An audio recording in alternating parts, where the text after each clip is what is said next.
ERP में advance payment orders control कैसे करते हैं। नमस्ते, आज एडवांस पेमेंट कंट्रोल फीचर समझेंगे।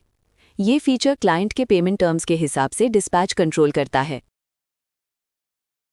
पहले कंपनी लेजर ओपन करें। Path, common masters, account master, company ledger master पर क्लिक करो और एक्शन में व्यू या एडिट पर क्लिक करें और क्लाइंट का क्रेडिट पीरियड देखो। अगर क्रेडिट पीरियड 0 डेज है तो सेल्स ऑर्डर में auto full order advance required लगेगा। अगर क्रेडिट पीरियड 30 डेज या 0 से ज़्यादा है तो सेल्स ऑर्डर में पेमेंट कंडीशंस मैनुअल सेलेक्ट करना होगा। सेल्स ऑर्डर में payment tag full, partial, no advance.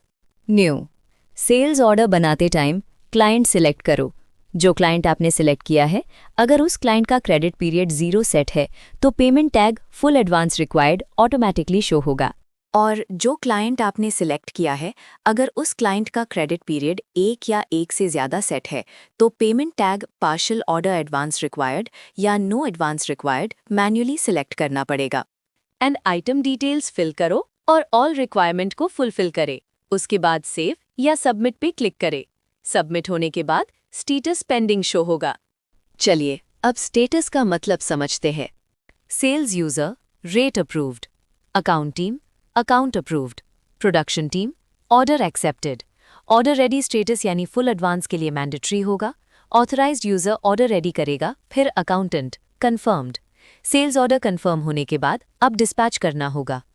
अगर payment conditions full advance order और नो एडवांस ऑर्डर टाइप है तो चालान डायरेक्टली कंफर्म्ड में जाएगा और यूजर इनवॉइस जनरेशन से या इनवॉइस बटन से डायरेक्ट इनवॉइस जनरेट कर सकता है। अगर पेमेंट कंडीशंस पार्शियल या एडवांस ऑर्डर टाइप में है तो डिस्पैच चालान के टाइम अकाउंट अप्रूवल रिक्वायर्ड रहेगा और इनवॉइस बटन डिसेबल्ड होगा। अकाउंटेंट डिस्पैच चालान को अप्रूव करेगा, तभी यूजर उसका इनवॉइस जनरेट कर सकता है। Point to remember: credit period 0 days, full advance payment tag auto select in sales order, accountant must confirm the order. Credit period more than 0, partial no advance, partial में चालान approval चाहिए। चालान बनाने से पहले payment tag change कर सकते हो। चालान बनने के बाद पेमेंट टैग डिसेबल होगा, कोई चेंज नहीं कर सकता है। इनवॉइस सिर्फ कंफर्म चालान का जनरेट होगा एंड अकाउंट अप्रूवल रिक्वायर्ड चालान में इनवॉइस जनरेट डिसेबल होगा। अगर कोई क्वेरी है तो सपोर्ट टीम से संपर्क करें।